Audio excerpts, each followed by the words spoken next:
विचारसागर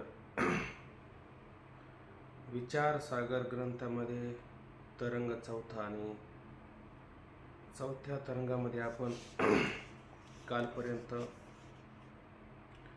अनिर्वचनीय ख्याती विशेषांक व समाधान नाही हा नाही मुद्दा. सत्ख्यातीच्या प्रमाणाविषयी शंका व समाधान हा मुद्दा आपण पाहत होतो. तर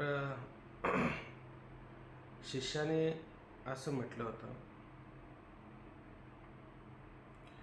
की इतर सर्व ख्यात्या पाहिल्या, परंतु सत्ख्यातिमत आणि अनिर्वचनीय ख्यातिमत ह्या दोघांमध्ये थोडा फरक आहे. तेही काय करतात, मंद अंधकाराचे दोष मानतात आणि त्याही ठिकाणी सर्प उत्पन्न होतो. तसं ते फक्त त्या ठिकाणी सर्पाला सत्य मानतात आणि आपण सर्पाला मिथ्या मानतो. म्हणून आपण काय करू की सत्ख्यातीवाद्याचं मत स्वीकार करू असं मला वाटतं. त्याच्यात काही चूक असेल तर सांगा. त्यानंतर श्रीगुरू म्हणतात की बाबा सत्ख्यातीवाद्याचं मत असंगत आहे, युक्त नाही आहे. मग त्याच्यासाठी त्यांनी काही उदाहरणं देऊन त्या ठिकाणी सांगितले की काय होतं की तो काय म्हणतो, सगळं रज्जू म्हणा, रज्जूवरला सर्प म्हणा किंवा शुक्ती म्हणा, रजत म्हणा, हे सगळं काय पंचमहाभूताचं कार्य त्या ठिकाणी आहे. फक्त आता शुक्तीचं ज्ञान झालं का आपल्याला रजताच्या अवयवांचा ध्वंस त्या ठिकाणी होत असतो असं त्यांनी त्या ठिकाणी म्हटलं होतं. पण असं जर म्हटलं तर समजा मग शुक्तीला जर आग लागली, मग शुक्तीला आग लागल्याच्या नंतर जी चांदी आहे तिचं तर भस्म व्हायला नाही पाहिजे, ते जळायला नाही पाहिजे. कारण चांदी जाळण्याकरता काय आवश्यक आहे, गंधक याची त्या ठिकाणी काय असते, आवश्यकता असते. तरच त्या ठिकाणी चांदीला जाळता येतं. हा एक दृष्टांत सांगितला. म्हणून त्या ठिकाणी शुक्तीच्या अवयवाबरोबर चांदीचे पण अवयव जाळले पाहिजे, पण ते मात्र जळत नाही. एक मुद्दा सांगितला. दुसरा मुद्दा परत त्याने सांगितला की एकाच रज्जू देशामध्ये कोणाला सर्प, कोणाला फुलाची माळ, कोणाला जलरेषा, कोणाला भूरेषा, कोणाला दंड वगैरे असे अनेक लोकाला अनेक पदार्थाचे अनेक प्रकारचे पदार्थ प्रतीतीला येत असतात त्या ठिकाणी. मग हे सगळे पदार्थ त्या असणाऱ्या रज्जूच्या ठिकाणी राहू शकतात का? एवढ्या दोरीवरती ते राहतील का? राहणार नाही, ऐक नाही. म्हणून सत्ख्याती मत संगतवार आहे असं सांगता येईल का? सांगता येणार नाही. बरं, स्वप्न आपल्याला पडतं. स्वप्नामध्ये आपल्याला जी नाडी सांगितली, इथं नाडीचं नाव नाही आलं, पण पुढं आपल्याला 5व्या तरंगामध्ये ह्या नाडीचं नाव, ह्या नाडीविषयी माहिती आपल्याला मिळणार आहे. तर त्या नाडीमध्ये शेकडो पदार्थ तयार होतात. नद्या, पर्वत, समुद्र, एवढे सगळे पदार्थ तयार होतात. हे सगळे पदार्थ तयार झाल्याच्या नंतर त्या पदार्थांना जागा त्या एवढ्या नाडीमध्ये होऊ शकते का? होऊ शकत नाही. मग ज्या अर्थी हे सगळे पदार्थ प्रतीत होतात त्या अर्थी त्यांना ते पदार्थ कसे तर अनिर्वचनीय आहेत. म्हणजे अनिर्वचनीय म्हणजे काय? ते सत नाही, असत नाही, स्वतःहून विलक्षण आहे. मग असे किती पदार्थ उत्पन्न झाले तर त्या पदार्थांना त्याच्यामध्ये जागा नाही किंवा त्या ठिकाणी ते फार भाराने व्यापले आहेत, जड झाले आहेत, असं कुठं पाहायला मिळतं का? असं कुठं पाहायला मिळत नाही. बरोबर की नाही? मग हे सगळे पदार्थ स्वप्नात पाहिले, हे जागृतीमध्ये टिकायला पाहिजे का नाही? ही जर पदार्थ सत्य असते तर हे जागृतीमध्ये टिकले पाहिजे. पण हे टिकतात का? हे पदार्थ टिकत नाही. आणि सत्ख्यातीवादी काय म्हणतो या पदार्थांना? स्वप्नातल्या पदार्थांना सुद्धा काय म्हणतो? सत्य म्हणतो का असत्य म्हणतो? सत्य. मग ते पदार्थ जर सत्य असले तर मग जागेपणे त्याचा काय झाला पाहिजे, आपल्याला उपयोग झाला पाहिजे. ते पदार्थ तिथं मावले पाहिजे, भार झाला पाहिजे, त्याचं वजन झालं पाहिजे. असं होतं का? 10x10च्या खोलीमध्ये झोपला आणि हे सगळे पदार्थ त्या खोलीत मावले, त्याच्या नाडीत मावले, असं कधी होतं का? असं कधी होत नाही. हा एक दृष्टांत आहे. नाडी कोणती तेवढं सांगा ना फक्त. पाचव्या तरंगात गेलो का मग तिथं मुद्दा येणार आहे. 5व्या तरंगात तिचं पुरीतात नाडी असं नाव आहे, पण 5व्या तरंगामध्ये त्याचा विस्तार येईल आपल्याला. परत पुढचा एक मुद्दा असं त्यांनी उपस्थित केला की मृगजळ असतं. जर तो आता हे सगळे पदार्थ सत्य मानेल तर मृगजळाने जमीन ओली व्हायला पाहिजे. मग मृगजळाने जमीन ओली होते का? ती जमीन मात्र ओली होत नाही. म्हणून सत्ख्याती मत असंगत आहे. आणखीन एक मुद्दा लक्षात घ्या की कापसाचा ढिगारा आहे आणि त्याच्यावरती गुंजांचा पुणका त्या ठिकाणी ठेवलेला आहे. दुरून आपण असं पाहिलं का आपल्याला असं वाटतं हे आग लागलेली आहे, पण खरंच आग लागलेली असते का? जर त्या ठिकाणी जर आग लागलेली आहे असं जर झालं असतं तर थोडंसं आपण काहीतरी लाकडं वगैरे पेटवून आपल्या घरातले चूल पेटवली असते. पण असं कधी आग वगैरे लागते का? पण दुरून मात्र आपल्याला काय आग लागल्यासारखे होते. मग आता हे सत्ख्यातीवाद्याचं मत म्हणतील का सत्य? म्हणता येणार नाही सत्य. परत आणखीन एक मुद्दा उपस्थित झाला होता. आणखीन मला वाटतं काल 3 प्रश्न केले होते की दोषयुक्त कारणापासून उत्पन्न होणारे पदार्थ फक्त दोषवानाच दिसतात, इतर दुसरं कोणाला दिसतात का? ज्याच्या ठिकाणी दोष असेल त्याला मात्र ते दिसतात. घट, पट, मठ हे सगळे पदार्थ आपल्याला कसे धडधड दिसतात, तसे हे पदार्थ सर्वांना दिसायला पाहिजे का? सर्वांना मात्र दिसत नाही, आहे का नाही? बघा आता आणखीन अग्नी म्हणा किंवा पाणी म्हणा, याच्यापासून दाह किंवा शीतलता होत नाही. जर पदार्थ जर सत्य असतील तर अग्नीपासून काय झालं पाहिजे? दाह, आहे का नाही? थंडीच्या दिवसामध्ये आपल्याला शकता पण आलं पाहिजे. जर भिंतीवर जर एखाद्या अग्नीचं चित्र तयार करून ठेवलं आणि असं वाटतं आता फार थंडी, आता आपण एक बाहेर अग्नी तयार करण्यापेक्षा घरात असणारं जे चित्र आहे अग्नीचं त्याच्यावरती आपलं शिकून झालं नसतं का? झालं असतं. का होत नाही शिकून? कारण तो पदार्थ फक्त दिसतो मात्र सत्य नसतो. म्हणून असत्ख्यातीवादी आपलं सत्ख्याती मत सुद्धा कसं आहे या बाबतीत असंगत आहे, का नाही? किंवा मृगजळ आहे, मग मृगजळाचं पाणी का नाही, मग त्याने जमीन ओली व्हायला पाहिजे किंवा तिथं त्या पाण्याने तिथं शीतलता व्हायला पाहिजे, जमिनीमध्ये थंडावा यायला पाहिजे. येतो का? जमिनीमध्ये थंडावा येत नाही. कारण हे सगळे पदार्थ कुठे? दोषयुक्त कारणापासून तयार झालेले असणारे पदार्थ आहे. किंवा मग आणखीन शेवटी असा एक मुद्दा उपस्थित केला होता.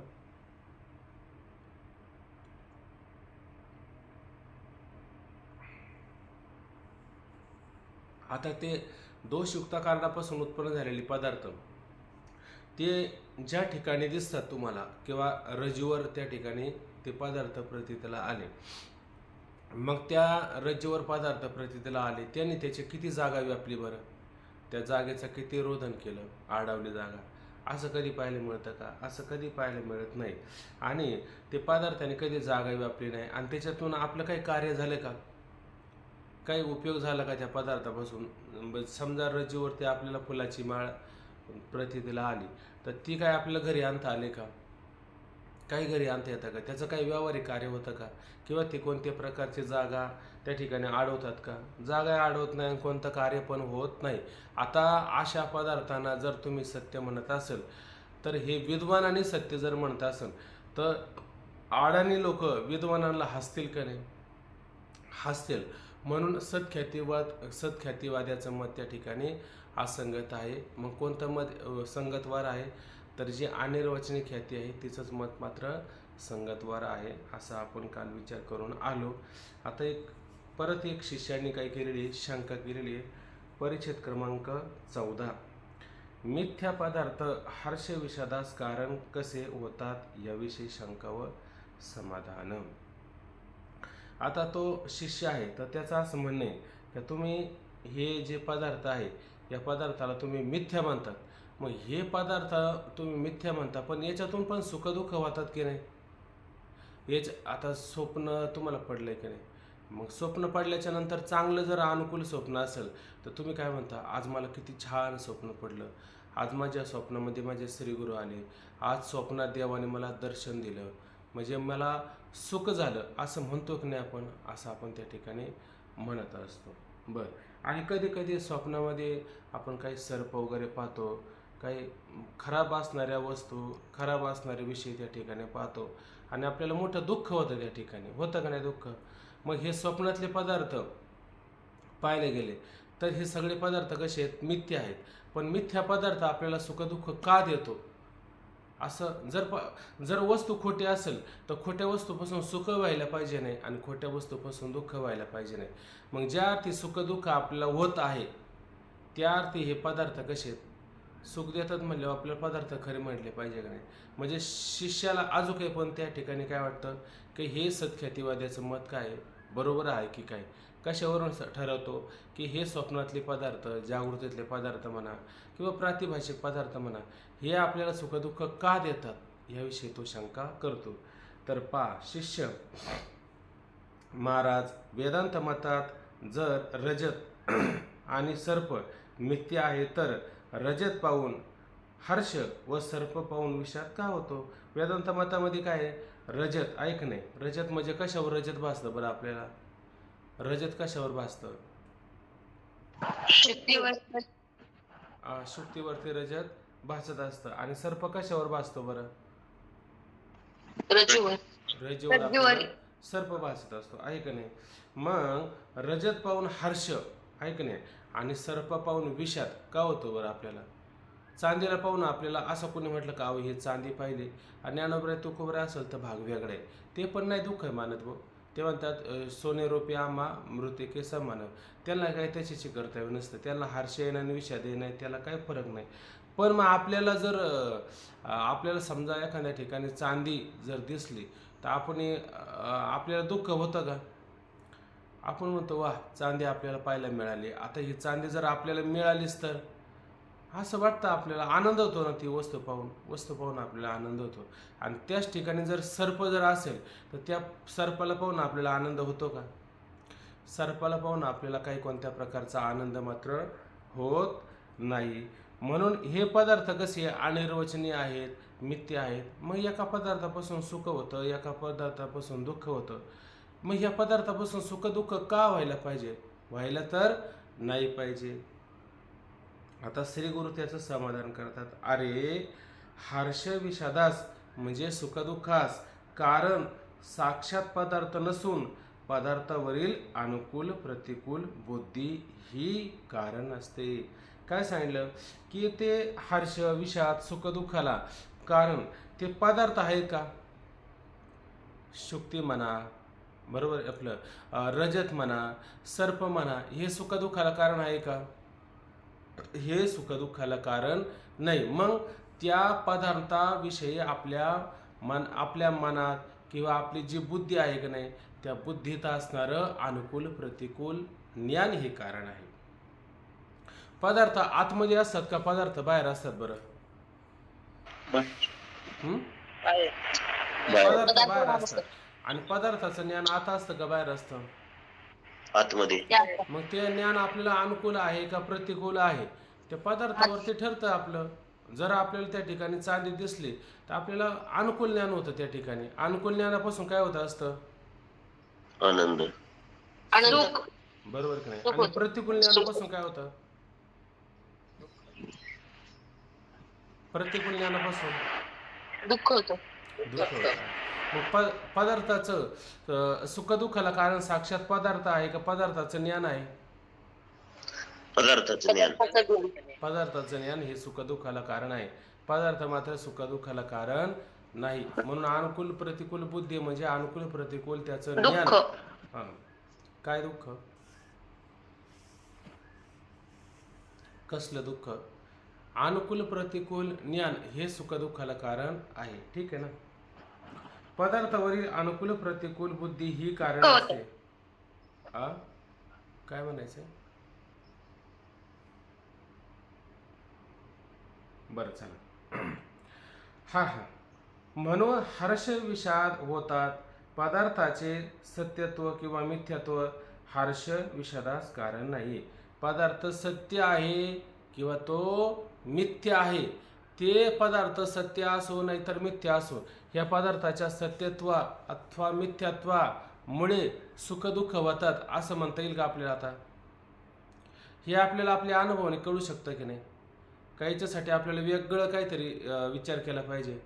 आपल्याला अनुभवाने कळतं ना का पदार्थ सत्य आहे का मिथ्य आहे. बरं स्वप्नातले पदार्थ सत्य असतात का मिथ्य असतात, नित्य. स्वप्नातले पदार्थ कसे असतात, मिथ्य असतात. तरी पण मिथ्या पदार्थामध्ये समजा वाईट पदार्थ पाहिले, वाईट विषय पाहिले तर दुःख होतं की नाही, जागा झाल्यावरती दुःख आपल्याला होतच असतं. आणि मग म्हणे अहो स्वप्नातले पदार्थ आहे, स्वप्नातले विषय मनावर काय घेता, हा बरोबर आहे, स्वप्नातले आहे, पण फार दुःख दिलं ना मला. म्हणजे दुःख दिलं त्या पदार्थाने का त्याच्या ज्ञानाने? त्याच्या ज्ञानाने आपल्याला दुःख दिलेलं असतं. मग पदार्थ सुखदुःखाला कारण आहे. पदार्थाचं ज्ञानच किंवा त्याच्याविषयी अनुकूल प्रतिकूल बुद्धी, बुद्धी म्हणजे ज्ञान, हेच मात्र सुखदुःखाला कारण आहे, हे लक्षात घेतलं पाहिजे. आता समजा नेहमीच उदाहरण देऊन सांगतो म्हणजे सगळ्याला पटतं. पूर्वीचे चित्रपट पाहिजे का नाही? सासुरवास निसरी आणि तिला किती छळ होत असायचा. आता तो छळ व्हायचा. वास्तविक पाहिलं तर तिला पाहून आपल्याला किती दुःख व्हायचं. आणि त्या बाया शेतामध्ये खुरपताना सुद्धा तिच्याविषयी चर्चा करायची आणि चर्चा करता करता आणि चित्रपट टी व्हीतला आहे का नाही आणि चर्चा केली आणि त्याच्यातच तिला रडायला येऊ लागली. आणि जेवताना सुद्धा दुपारच्या सुट्टीत म्हणायचे आता मला जेवायला सुद्धा बरं वाटत नाही. एवढं दुःख कुठं असतं का? अरे पण हे दुःख खरं आहे का खोटं आहे? आहे का नाही? पण तिनं खरं मांडलं. खरं म्हणजे तिला खरं वाटतं त्याचं ज्ञान, आहे का नाही? ते सुखदुःखाला कारण होत असतं.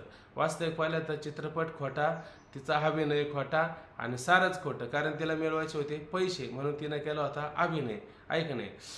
असं वाटतं. बरं ठीक आहे, चला याच्यामध्ये उदाहरणं आली, ती उदाहरणच पहा म्हणजे सोपं होऊन जाईल. म्हणून हर्ष विषाद होतात. पदार्थाचे सत्यत्व किंवा मिथ्यात्व हर्ष विषादास कारण नाही.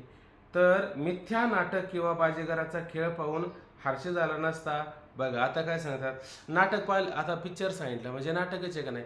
नाटकामध्ये आपण अभिनय पाहतो का नाही? त्या ठिकाणी नाटकातले अभिनय पाहतो, त्याच्यामध्ये आपल्याला आता समजा ते एकदम पिशाच, भूत प्रेत असे पण चित्रपट पाहायला मिळतात.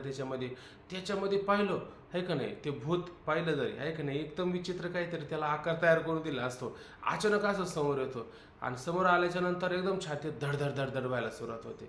होते का नाही? होते का नाही? मग ते खरं आहे का त्या ठिकाणी? खरं नाहीच ना. कसं आहे त्या ठिकाणी? खोटंच त्या ठिकाणी आहे. तरी आपल्याला दुःख होतं का नाही?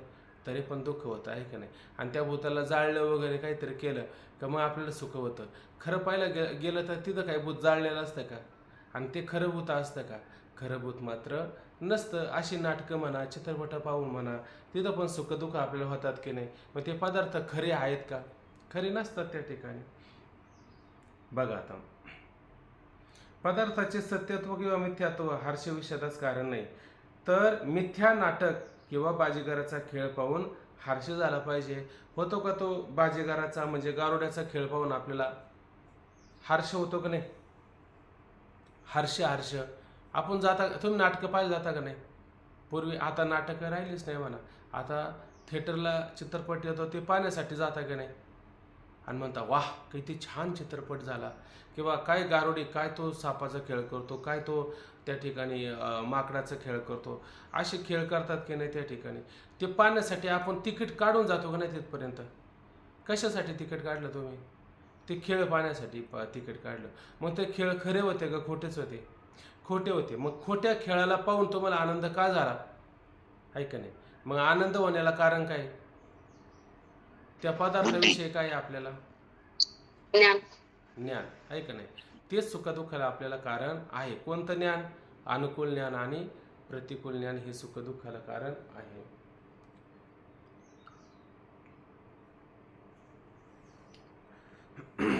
चला आता याच्याविषयी काही कोणाला शंका आहे का? आता सरळ सरळ मुद्दा आहे ना. अनिर्वचनीय ख्यातीविषयी शंका व समाधान. शिष्य आहो, ज्याप्रमाणे इतर लोकांनी रज्जू सर्पाचे ठिकाणी निरनिराळ्या कल्पना केल्या, त्याप्रमाणे वेदांत मतात एक अनिर्वचनीय उत्पत्तीची कल्पना केली आहे.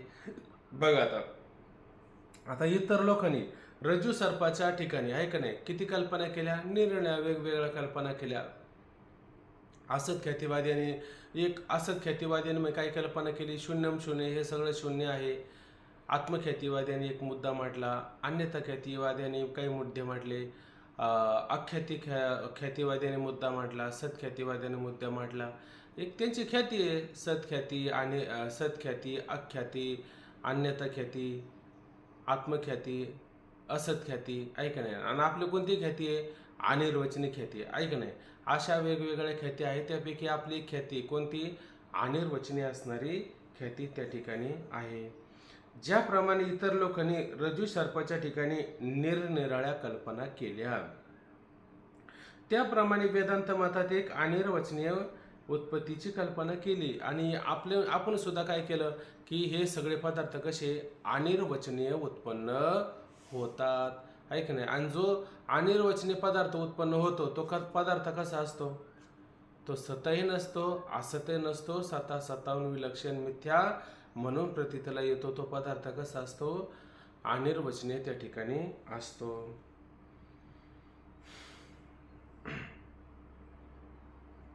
परंतु या अनिर्वचनीय ख्यातीला अनुभवाशी ताडून पाहण्यास काही साधन दिसत नाही. तसे जर काही साधन असेल तर मात्र इतर ख्यातींची मते दूषित मानून अनिर्वचनीय ख्यातीच प्रामाणिक आहे असा निश्चय होण्यास हरकत नाही. म्हणून तसा अनुभव असल्यास सांगा. बघा आता ते काय म्हणले, आता ह्या सगळ्या ख्यातीला आपण काय करू, आपण ताडून पाहू. मग आता ह्या ताडून पाहायचं म्हणजे काय करायचं बरं, ताडून पाहायचं म्हणजे काय करायचं, बरोबरी करून पाहू, जरा सारखेपणा करून पाहू जरा थोडा, ऐका नाही. म्हणजे आपण म्हणतो की नाही, अहो आमचा मुलगा ऐका नाही रेसमध्ये 1 नंबरला येतो, मग कोणी पाहिलं म्हणे आम्हाला पाहू द्या म्हणे, ऐका नाही. म्हणजे त्या मुलांना घेऊन या, आमच्या मुलाला बरोबर लावून, ऐका नाही. आणि मग कोण त्यामध्ये पहिल्या नंबरचा येतो त्याला ताडून पाहता येईल का नाही. तसं ह्या सगळ्या ख्यात्या पाहिल्या, तसं आता आपण अनिर्वचनीय ख्यातीला सुद्धा काय केलं पाहिजे, ताडून त्या ठिकाणी पाहिलं पाहिजे. पडताळून पाहणे पण होईल ना व? पडताळून पाहू, ताडून पाहू, ऐक नाही. पडताळून पाहू वाटलंच तर ती घ्या. परंतु या अनिर्वचनीय ख्यातीला अनुभवाशी ताडून पाहण्यास काही साधन दिसत नाही. आता ह्या ख्यातीला आता सगळ्यांनी काय केलं, रजेवर सर्प उत्पन्न होतो, शुक्तीवर रजत उत्पन्न होतो, हे सगळं सांगितलं. तुम्ही काय जरा वेगळं सांगून बघा, ऐक नाही. म्हणजे त्याला आपण काय करू, ताडून पडताळून, ऐक नाही, अशा पद्धतीनं पाहू.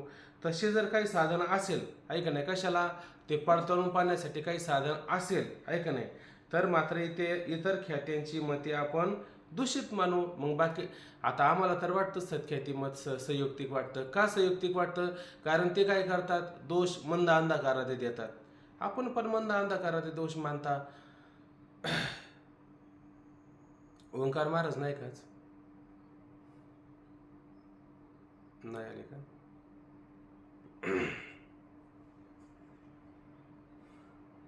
बरं चालेल.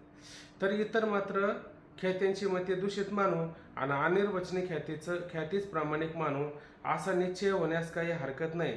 म्हणून तसा अनुभव आल्यास सांगा. आता अनुभव आपल्याला त्यांना सांगायचा आहे. सगळ्या लोकांनी आपल्याला व्यावहारिक म्हणजे जागृतीमध्ये रज्जू सर्प सांगितला, शुक्ती रजत सांगितलं, हे सगळे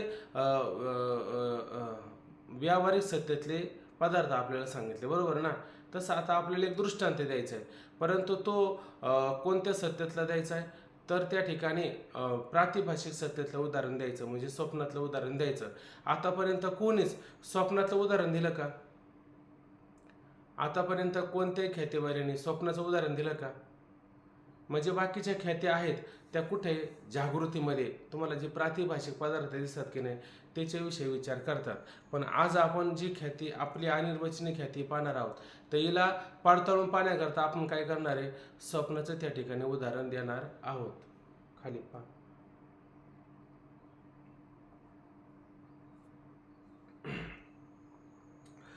श्रीगुरु आता श्रीगुरु सांगायला सुरुवात करतात.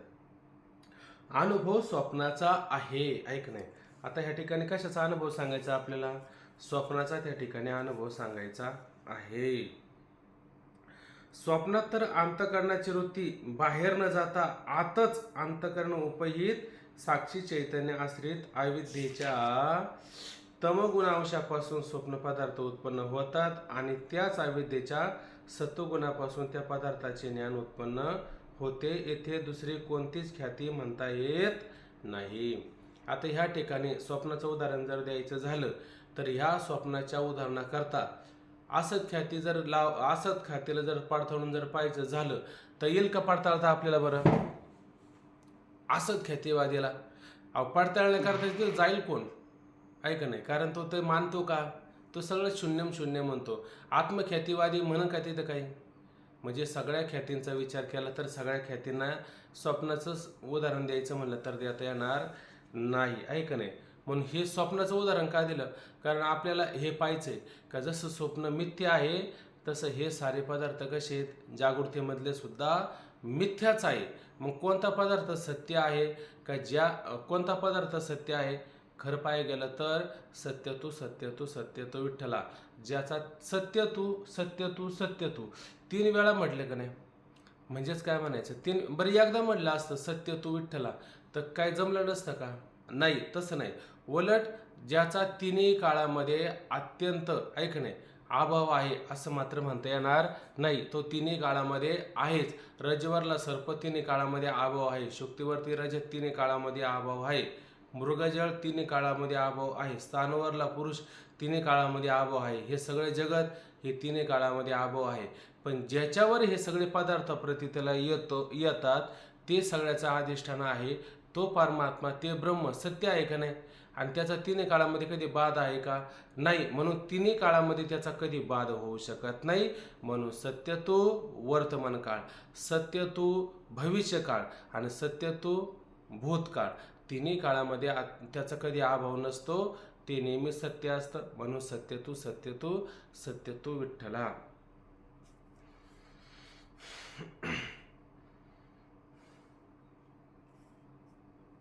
चला थोडं कोणी बोलू शकतं का, 5 मिनिटं कोणाला बोलता येईल की, मला जरा थोडं फिरून यायचं होतं, जरा दम लागल्यासारखं होतं जरा. वरच्या मुद्द्यावर बोलू शकते, ह्या मुद्द्यावर नाही सांगता येणार. बरं थांबा 2 मिनिटं.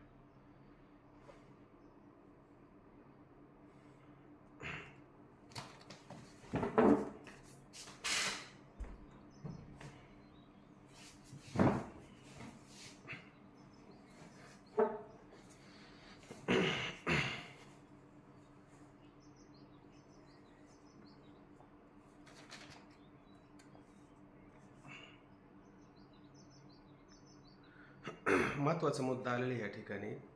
काय होतं, स्वप्नाचा दृष्टांत याने का दिला, तर स्वप्नाचं दृष्टांत देण्यामध्ये काय होतं की जनक राजा होता आणि त्या जनक राजा होता त्याने स्वप्न पाहिलं. मग आता 5व्या तरंगामध्ये त्याचं वर्णन येणार आहे आपल्याला. मग त्या जनक राजाच्या पायाला लांडगा चावला, ऐक नाही, आणि मग त्या लांडग्याला मारण्याकरता त्याने काय केलं, सगळ्या सैनिकांना आवाज दिला. आता हा जनक राजा झोपला कुठं होता, तर जनक राजा अशा ठिकाणी झोपला होता की 12 हत्तीचं बळ अशा असणाऱ्या सैनिकामध्ये, एका सैनिकामध्ये, आणि असे सगळ्या बाजूने सैनिक उभे होते. त्या सैनिकामधून एका चिलटाचा सुद्धा कधी प्रवेश होणार नाही, म्हणजे राजापर्यंत येण्याकरता. अशा कडक बंदोबस्तामध्ये राजा झोपला. आणि झोपल्याच्या नंतर त्याला स्वप्न पडलं, तो राजा आहे पण स्वप्न पडलं भिकाऱ्याचं. कशाचं स्वप्न पडलं, मी भिकारी झालो आहे आणि भीक मागत फिरत आहे, रानावनामधून फिरत आहे, राहण्याची काय कुठं सोयी नाही आहे. अशी परिस्थिती झाली. जंगलातून चालता चालता कुठून तरी लांडगा आला आणि त्या लांडग्याने त्याचा पाय धरला. पाय धरल्याच्या नंतर मग तो आरडाओरडा करू लागला, वाचवा वाचवा. आता स्वप्नामध्ये भिकारी झाला तरी पण त्याला स्मरण होतं कशाचं, हे जेव्हा आपण पंचदशी पाहू ना, पंचदशीमध्ये हे उदाहरणं आपल्याला चांगले पाहायला मिळतात, किंवा ज्ञानेश्वरीमध्ये असे उदाहरणं आपल्याला चांगले पाहायला मिळतात. तर काय होतं की तो आवाज देतो, त्याला जाणीव पण होते का मी ते जिथं झोपले ना, तिथं मात्र सगळे सैनिक आहे. पण आता त्या स्वप्नामध्ये त्याने सगळ्याला आवाज द्यायचा प्रयत्न केला, पण कोणीतरी त्या ठिकाणी आलं का धावून. बरं 12 हत्तीचं बळ एका सैनिकामध्ये, चिलटाचा प्रवेश होणार नाही असा कडक बंदोबस्त आहे, पण राजाच्या स्वप्नात कोणी धावून आलं का, स्वप्नामध्ये कोणीच धावून आलो नाही. शेवटी राजाने काय केलं, जवळ काठी होती, काठी घेतली आणि लांडग्याला मारली, लांडग्या मरण पावलं. त्याने कल्पनाच केलं नाही ना.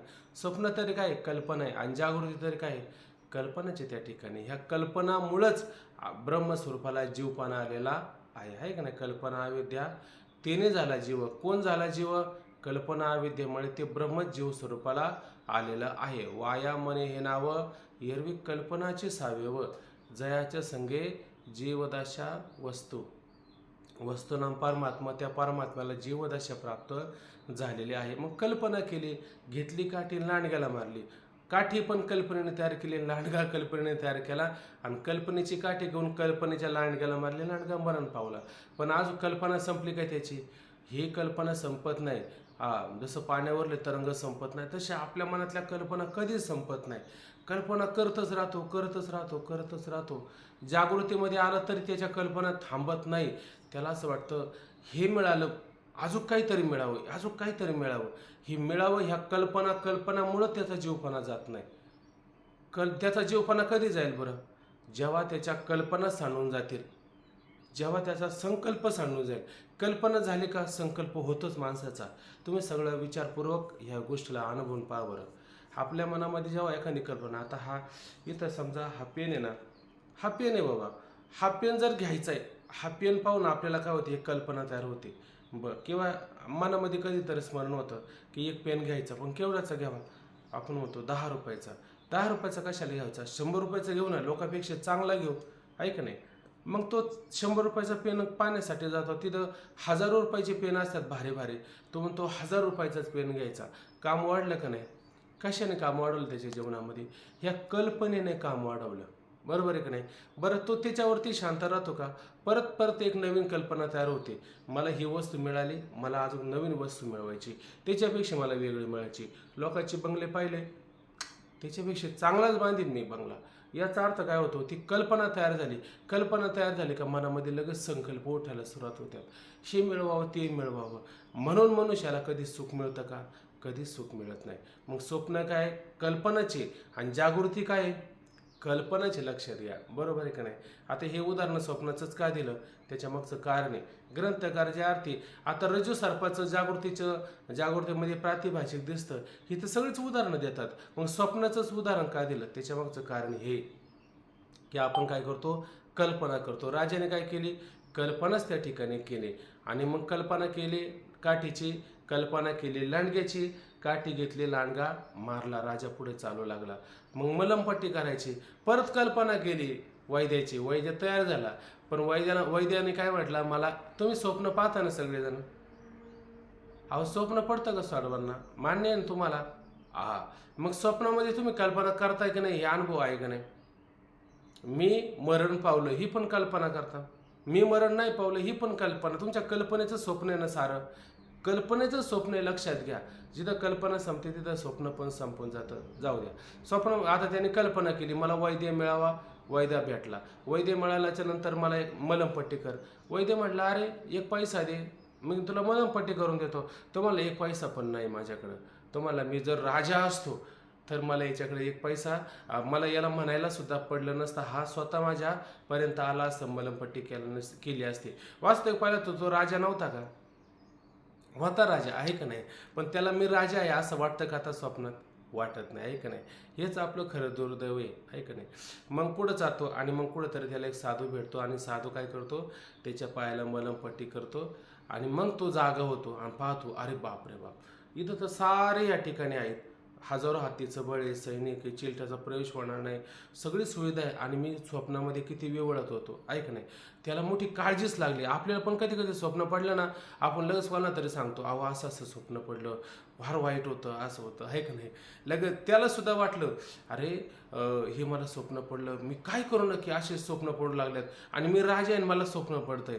स्वप्न कोणाला पण पडू शकतं, आहे का नाही? राजाला काय, गरीबाला काय, सगळ्याला सारखंच असतं. मग तो कोणाकडे गेला? अष्टवक्राकडे गेला आणि अष्टवक्राला सांगितलं, मला हे स्वप्न पडलं, काय खरं आहे नक्की, मी राजा आहे का भिकारी आहे? अष्टवक्राने सांगितलं, हे खोटं ते खोटं आहे. मग खरं काय? खरा तू ये म्हणे. खरा कोण आहे? खरा तू ये म्हणे. मी खरा कोण आहे? अरे तू आत्मा, तू सच्चिदानंद रूप आहे, ते खरं आहे. आणि स्वप्न आणि हे व्यावहारिक, हे म्हणले हे दोन्ही काय आहे? खोटं आहे. कसं काय खोटं आहे? म्हणले जागृतीतले तुला सैनिक स्वप्नामध्ये नेता आले का? नाही नेता आले. आणि स्वप्नामध्ये समजा तुला एखादा भिकारी असावा आणि त्याला स्वप्नामध्ये धन मिळावं, आहे का नाही? तर ते धन आपल्याला त्याला जागृतीमध्ये आणता येतं का? आणता येत नाही.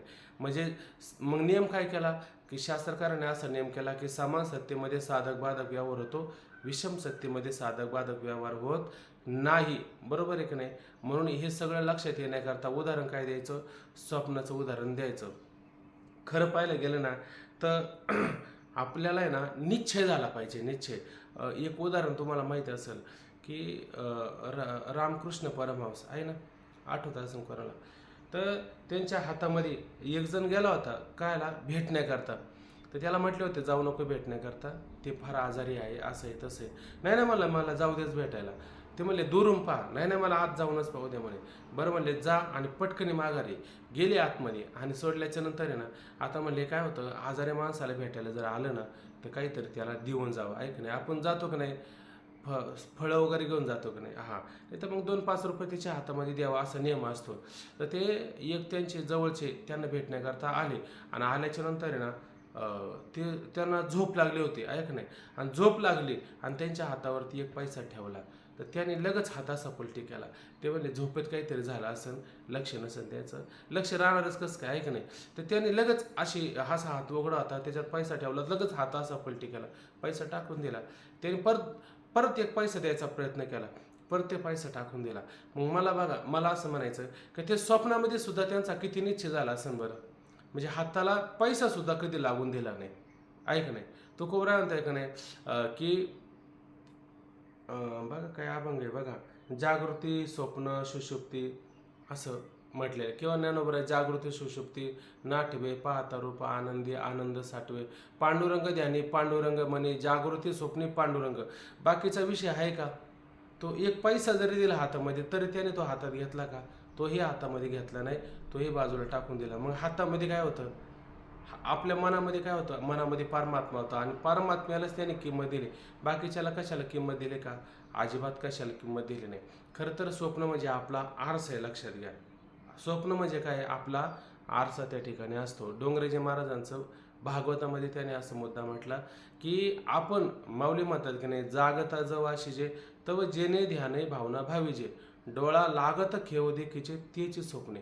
दिवसभरामध्ये तुम्ही जे चिंतन करताय की नाही, तेच स्वप्नामध्ये येतं की नाही आपल्याला, तेच स्वप्नामध्ये येतं. जे आपण कधी पाहिलंच नाही ते स्वप्नामध्ये कधी आलं का आपल्या? असं कधी होतं का? तुम्ही कुठेही पहा आणि कोणते पदार्थ पहा, त्याचे जे संस्कार आहे ना तेच स्वप्नामध्ये आपल्या येत असतात. मग तुम्ही दिवसभर काय काय करता, कसे कसे वागता, ऐक नाही, ते कशावरून कळतं आपल्याला? ते कशावरून कळतं?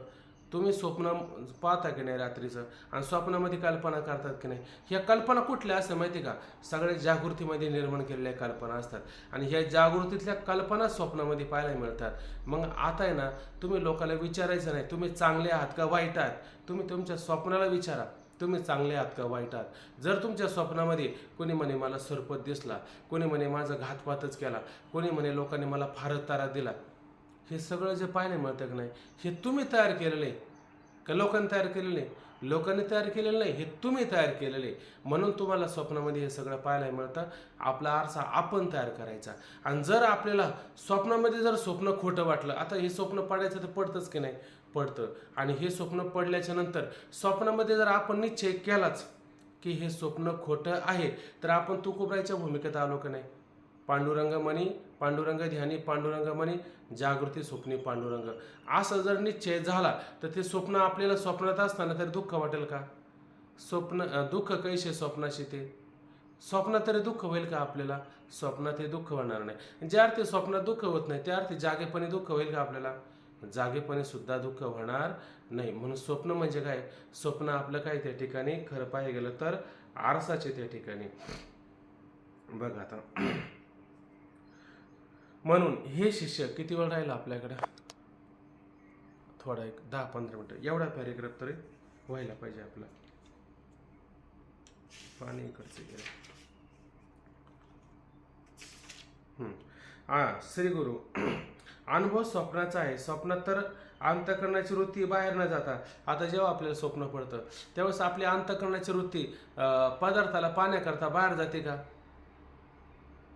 पदार्थाला पाण्याकरता ती बाहेर जात नाही. मग आता अंतःकरण जेव्हा आपण जागे असतो, जागृतीमध्ये, ती वृत्ती पदार्थाला पाहण्याकरता काय होती, रज्जूपर्यंत जात असते. पूर्ण प्रकाश नाही, पूर्ण अंधकार नाही, ऐक नाही. किंवा मृगजळ पाहण्याकरता, हे पदार्थ पाहण्याकरता ती बाहेर जाते. जेव्हा स्वप्न आपल्याला पडतं, ते स्वप्न पडतं त्यावेळेस आपल्याला स्वप्नामध्ये अंतःकरणाची वृत्ती शरीराहून बाहेर पडण्याकरता काय डोळा पण पाहिजे, कान पण पाहिजे, त्वचा पण पाहिजे. हे तिचे काय द्वार आहेत ना वृत्तीला बाहेर पडण्याची. हे वृत्तीचे काय द्वार आहे त्या ठिकाणी बाहेर पडण्याची. पण हे द्वार काय झालेले असतात, स्वप्नामध्ये बंद होतात ना सगळी द्वारं, का चालू असतात. डोळे उघडून कोणी झोपतो का? नाही ना झोपत कोणी, ऐक ना. डोळे झाकूनच झोपले जाते का नाही, हे स्वाभाविक आहे. झोप कधी लागते आपल्याला बरं? आपले डोळे झाकले म्हणून झोप लागते, का आपल्याला आपल्या कानाला ऐकायचं बंद झालं म्हणून झोप लागते? बघा बरं, काय वाटतं आपल्याला? कानाला ऐकायचं बंद झालं म्हणून झोप लागले, का डोळे झाकले म्हणून झोप लागले? डोळे झाकले. डोळे झाकले. पण डोळे झाकले आणि कानाला ऐकाय येत असलं तर झोप येते का? आपण म्हणतो अहो घ्या डोळे झाकून. अहो काय करतो, तुमचा आवाज पाहिला बंद करा, आहे का नाही? कधी कधी आवाज भरपूर असतो आणि याला झोप लागून जाते. याचा अर्थ कान ऐकायचे बंद करतात. मग झोप लागली कशावरून सिद्ध होतं? ऐकायला येत नाही आता. ऐकायला येत नाही. ऐक ना, आपण म्हणतो डोळे उघडे पाहतो का आधी असं पाहतो का त्याला ऐकायला येतं का नाही? आपण आधी पाहतो ऐकायला येतं का नाही. आपण म्हणतो बघा बरं, हळूच आवाज देऊन हे झोपलं की काय, त्याला काहीतरी आवाजाने नाव देऊन पाहतो. आणि जर तो आवाज देत नसेल, आपण म्हणतो याला झोप लागली. म्हणून डोळे झाकले म्हणून झोप लागत नाही. कानाला ऐकायचं यायचं बंद झालं म्हणजे डोळे झाकले.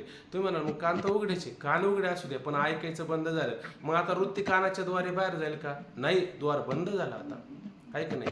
त्वचाचं बंद झालं, त्वग इंद्रिय बंद झाले, कर्ण इंद्रिय बंद झालं, चक्षु इंद्रिय बंद झालेले आहेत, आहे का नाही? पहिलं कानाचं द्वार बंद झालं की बाकीचे सगळे द्वार काय होतात, आपोआप बंद होतात. आता वृत्ती शरीराच्या बाहेर जाईल का? वृत्ती मात्र शरीराच्या बाहेर जात नसते.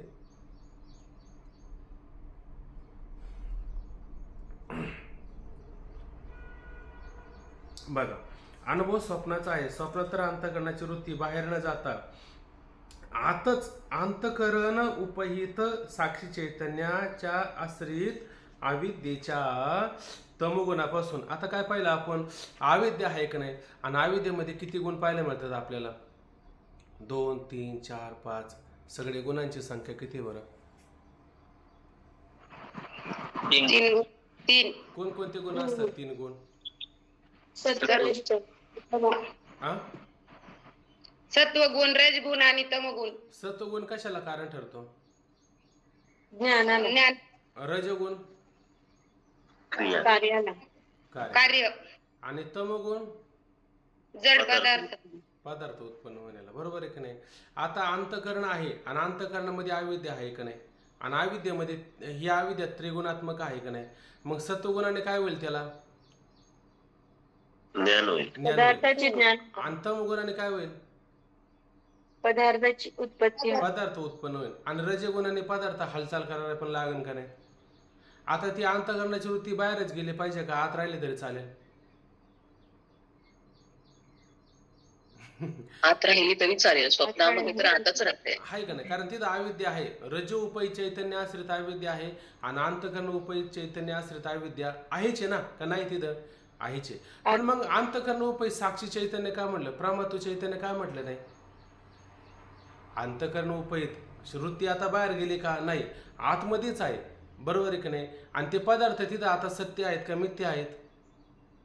मिथ्या आहे. मग मिथ्या पदार्थ पाहण्याकरता अंतःकरण वृत्ती लागते का अविद्या वृत्ती लागते?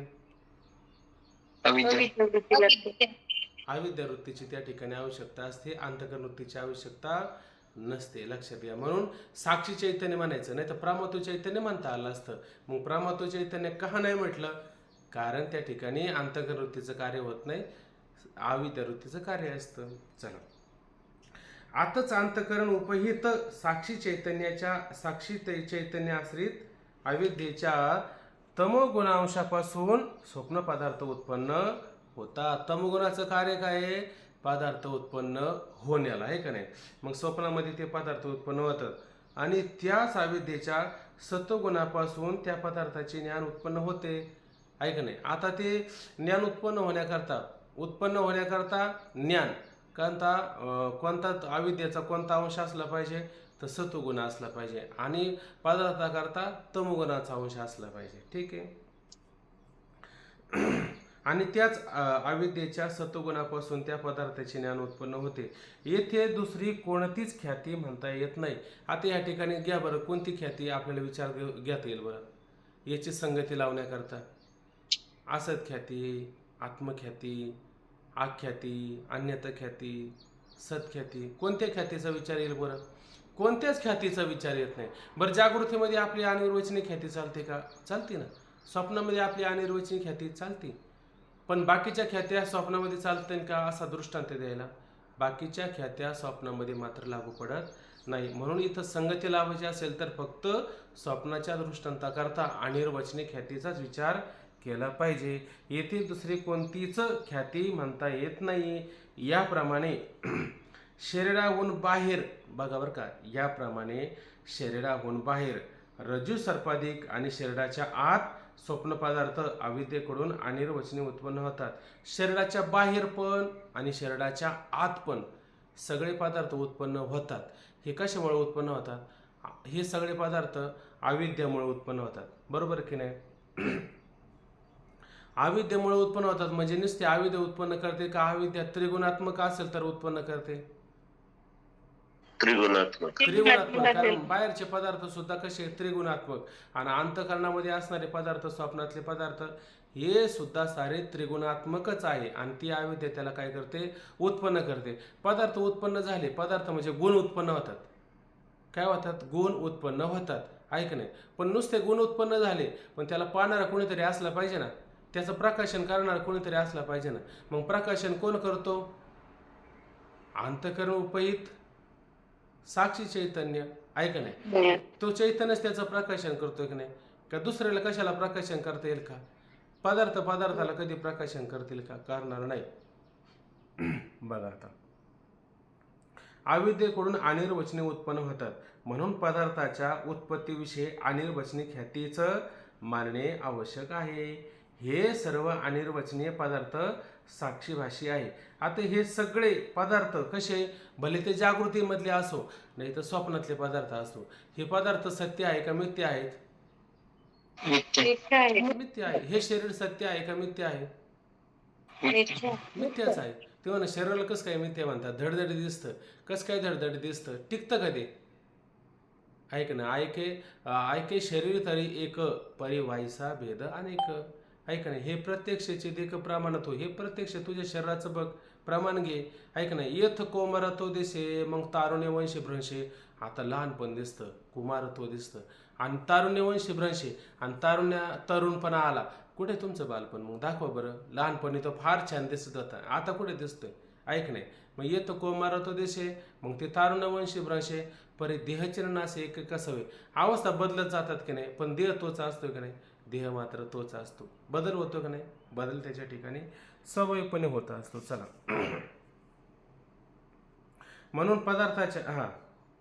म्हणून सगळे पदार्थ कसे? हे सर्व अनिर्वचनीय पदार्थ साक्षीभाष्य आहे. साक्षीभाष्य आहे, साक्षी ज्ञान आहे. ऐक नाही, साक्षी प्रकाशन करणारे आहे. आता खाली पहा, हे डार्क अक्षर लक्षात घ्यायचं.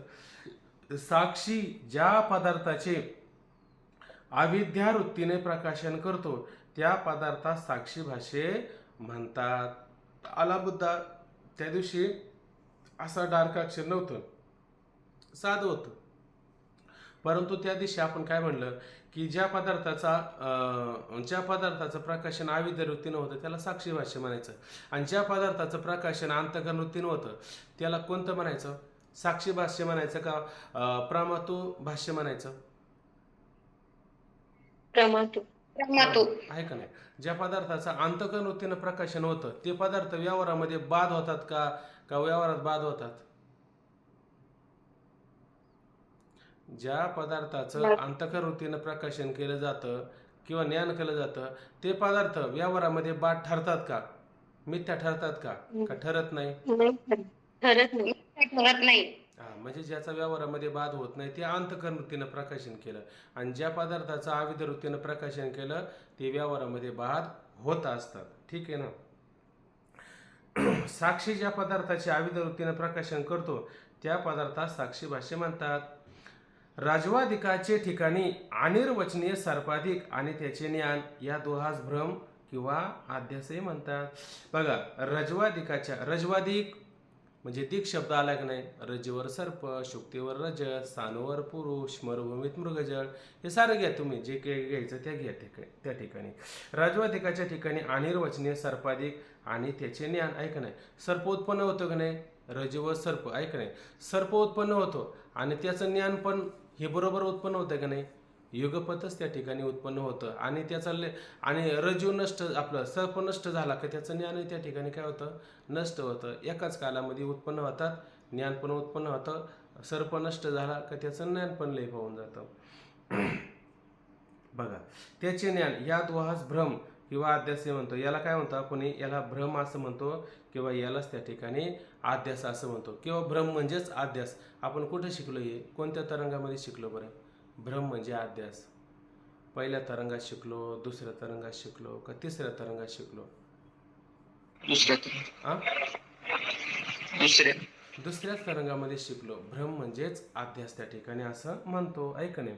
तो भ्रम अविद्येचा परिणाम व चैतन्याचा विवर्त आहे. आता आपल्याला परिणाम म्हणजे काय, विवर्त म्हणजे काय, ह्या गोष्टीचा काय करायचा आहे, विचार करायचा आहे.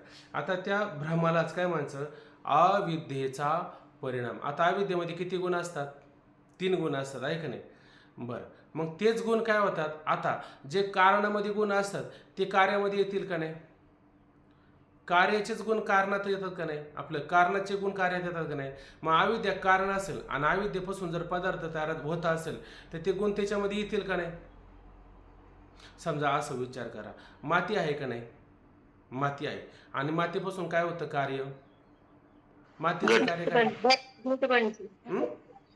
घट बनतो. मग मातीचं कार्य काय? घटीय कार्य आहे का नाही? मातीचं घटीय काय त्या ठिकाणी कार्य आहे. ठीक आहे. बरं, मातीतला गुण घटामध्ये येईल का नाही? येणार. का घट बनवताना मातीतले गुण मातीतच राहतात आणि घटात मध्ये येते नाही? मातीतले गुण घटात येणार. येतच का नाही गुण? आहे का नाही? मातीत जे गुण आहेत तेच मात्र घटामध्ये येत असतात, आहे का नाही? फक्त पण परिणाम झाला ना त्याच्यामध्ये, आहे का नाही? पण काय झालं त्याच्यामध्ये, परिणाम झाला. आता मातीला काही आकार आहे का? नाही, मातीला काही आकार नसतो, आहे का नाही? आणि घटाला आकार आहे का नाही? आहे का नाही? मग स्वभाव दोघांचा सारखा आहे का नाही, मातीचा आणि घटाचा? सारखा आहे. मातीचा आणि घटाचा स्वभाव सारखा आहे, पण रूप सारखं आहे का बदललं? आता रूप बदललं, ऐक नाही.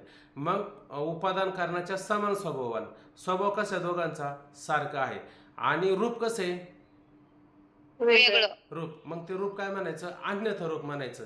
आणि स्वभाव कसा म्हणायचा, समान म्हणायचा. जिथं समान स्वभाव म्हणजे उपादानाच्या, माती काय आहे उपादान आणि घट काय कार्य, बरोबर की नाही? मग उपादानाच्या समान स्वभावान आणि अन्यथा रूप. काय अन्यथा रूप? मातीचं जे रूप आहे ते घटाचं नाही, आहे का नाही? मातीचं आणि घटाच्या रूपामध्ये काय फरक आहे. मग रूप काय झालं, अन्यथा, म्हणजे मातीपेक्षा रूप अन्यथा आहे, वेगळं आहे, आहे का नाही? पण गुण मात्र सारखे राहिलेले आहे. मग उपादान माती, मातीच्या समान स्वभावान घट आणि अन्यथा रूप आकार आणि माती याच्यामध्ये फरक आहे. याला काय म्हणायचं, परिणाम असं त्या ठिकाणी म्हणायचं. आणि विवर्त म्हणजे काय, तर विवर्त सांगत असताना काय म्हटलं की अधिष्ठानाच्या अन्यथा रूप, नाही ना, अधिष्ठानाच्या विपरीत स्वरूप, नाही का, काय शब्द आहे तो, हा, अधिष्ठानाहून विपरीत स्वभावान, अधिष्ठानाहून विपरीत स्वभावान आणि अन्यथा रूप, आहे का नाही? आता स्थानवर पुरुष आहे का नाही? स्थानू म्हणजे झाडाचं खोड, आहे का नाही? आणि त्याच्यावरती पुरुष भासला, आहे का नाही? तर हे त्या पुरुषाला अधिष्ठान कोण आहे बरं भासायला? आहे का नाही? मग स्थानू हे अधिष्ठान आहे आणि स्थानू अधिष्ठान आहे आणि त्याच्यावरती जो पुरुष आहे, तर स्थानूचं रूप आणि पुरुषाचं रूप सारखं आहे का? वेगळं नाही, आहे का नाही? स्थानूचं रूप आणि पुरुषाचं रूप कसं आहे, अन्यथा आहे, आहे का नाही? विपरीत आहे, अन्यथा नाही म्हणायचं. याला काय म्हणायचं, विपरीत. बरोबर आहे की नाही. मग ते अधिष्ठानाहून विपरीत स्वभाववान आहे का नाही. म्हणजे लाकडाचा स्वभाव आणि पुरुषाचा स्वभाव कसा असतो, विपरीत स्वभाव असतो. तसं ब्रह्माचा स्वभाव आणि जीवाचा स्वभाव विपरीत नाही का हो? सांगा बरं. ब्रह्म कसे सच्चिदानंद रूप आहे, जीव पण सच्चिदानंद रूप आहे, पण तो मान्य करतो का? नाही तर तो मान्य केला तर तो जीव होईल का ब्रह्मच होईल? ब्रह्मच होईल. पण विपरीत स्वभावान आहे का नाही, विपरीत स्वभावान आहे. आणि अन्यथा रूप, आता लाकडाचं रूप पहा आणि पुरुषाचं रूप पहा बरं, कसं दिसतं त्या ठिकाणी, फरक आहे का नाही. अन्यथा रूप आहे आणि विपरीत स्वभावान आहे. मग विवर्त याचा विचार जर करायला गेला, विवर्त कोण आहे? विवर्त म्हणजे आध्यास भ्रम. कशाचा आध्यास भ्रम? ब्रह्मस्वरूपाच्या ठिकाणी जीवाचा भ्रम झालेला आहे याला, बरोबर आहे का नाही. तर अशा पद्धतीनं हे उपादानाच्या समान स्वभावान आणि अन्यथा रूप ऐक नाही, याला म्हणायचा अविद्येचा परिणाम. आणि चैतन्याचा विवर्त कुठं म्हणायचा? अधिष्ठानाहून विपरीत स्वभावान आणि अन्यथा रूप ऐक नाही, हे कुठं मानायचं? चैतन्याच्या ठिकाणी मानायचं. मग आता हे परिणाम आणि विवर्त ह्याचा विचार, अविद्येचा परिणाम, चैतन्याचा विवर्त याचा विचार आपण उद्याला करू. आता इथं आपण या ठिकाणी थांबून घेऊ. आता उद्याचा मुद्दा फार महत्त्वाचा आहे. महत्त्वाचं म्हणजे सगळेच मुद्दे महत्त्वाचे असतात. लोकसंख्या फार कमी होत चालली. आता किती, मला असं वाटतं याच्यामध्ये 13च लोक पाहायला मिळतात. म्हणजे जिथं 24, 25, 30 लोक होते, तर चौथ्या तरंगात आपण नाही म्हटलं का की चौथ्या तरंगामध्ये जो रेग्युलर ऐकेल ना तोच इथं टिकू शकतो. ज्याचा आपला हिंगांचिंगा चालला ना तर त्याचं ते नाही लक्षात येणार. मग त्याला वाटण हे आमच्या ध्यानातच येत नाही, हे डोक्यामध्ये बसत नाही. हे असं का होतं माहिती आहे का? त्याला एक सारखेपणा नाही म्हणून ते बसत नाही. असं म्हटलं जातं की म्हैस होती ना, ती व्याली आणि तिला एक रेडकू झालं आणि ते पांगळं झालं योगायोगाने. पण मग आता पांगळं झालं म्हणलं, ते एका नोकराला, सावकाराची म्हैस होती, तुम्हाला काय पैसे गेले तरी चालेल, पण म्हैस माझी लाडकी, तिचं रेडकी, त्याचा सांभाळ केलाच पाहिजे. आता काय करायचं? त्याने एका व्यक्तीला सांगितलं, मला हे रेडकू तुला उचलून त्याला धुवून धावून त्याचं सगळं करून रोज त्या म्हशीला पाजायचं, हे करायचं ते करायचं, त्याला खाऊ पिऊ घालायचं, हे जबाबदार तुझ्यावरती. म्हणजे जोपर्यंत जिवंत आहे तोपर्यंत. अंतर लांब होतं, इकडं म्हशीचं खायला, तिकडं त्याला ठेवायला अंतर लांब होतं. आता काय करायचं? शेवटी त्याला उचलून न्यावं लागत होतं. कुठं? इकडचं तिकडं. बरं, मग असं करता करता आता लहान होतं तोपर्यंत त्याने उचलायला सुरुवात केली. पण मग ते मोठं झाल्याच्या नंतर त्याने उचललं का? तर मोठं झालं तरी ते उचलत चाललं त्याला. कसं काय? ते आता तो वाढताना काय, तो एकदम किलोने 10 किलोने वाढतं का? थोडं थोडं वाढतं. एकदम थोडं छाटा काठवा काहीतरी ग्रॅमनी काहीतरी वाढत असतं ना त्याचं शरीर, थोडं थोडं करता करता. मग तेवढं उचलायला काही जड जातं का? तसं त्याला सराव झाला. उचलता उचलता उचलता ते जवळजवळ किती असेल, काहीतरी 200, 300, 400 किलोचं असेल. एवढं मोठं झालं. लोक भारतातून त्याला पाहण्याकरता आली. ऐक नाही, मीडिया वगैरे रोज गर्दी करायची. एवढं मोठं उचलतं, एवढं मोठं उचलतं. कसं काय उचललं हो त्याने? हळूहळू ढाळे ढाळे ऐक नाही, हळूहळू. म्हणजे पहिला तरंग समजून घ्यावा रेग्युलर, दुसरा तरंग समजून घ्यावा रेग्युलर, तिसरा, मग चौथा, नंतर 5वा, मग 6वा. मग जड जातं का आपल्याला? मग जड जात नाही. पण हे ऐकत असताना 4-2 दिवस इकडं, 4-2 दिवस तिकडं, किंवा याचा अभ्यास न करणं, दुर्लक्षित करणं, त्याच्यामुळे ही लोकसंख्या कमी होते. त्याच्यामुळं मंडळी त्याच्यामध्ये राहते नाही. का राहते नाही? मग ते आता आमच्या लक्षात येत नाही. आणि मग आळंदीला जे विद्यार्थी राहिले त्यांच्या कसं काय लक्षात आलं बरं हे सगळं? तिथं बसून त्यांनी रेग्युलर ऐकलं, बरोबर आहे की नाही, म्हणून त्यांच्या लक्षात आलं, म्हणून ते थांबून राहिले. आपण का थांबून नाही राहिलो? तर आपली अशी परिस्थिती झाली, हे सगळी सांगितलेली. ठीक आहे, थांबून घेऊ. आता बाकीचा विषय आपण उद्याला पाहू. ओम पूर्णमदः पूर्णमिदं पूर्णात् पूर्णमुदच्यते पूर्णस्य पूर्णमादाय पूर्ण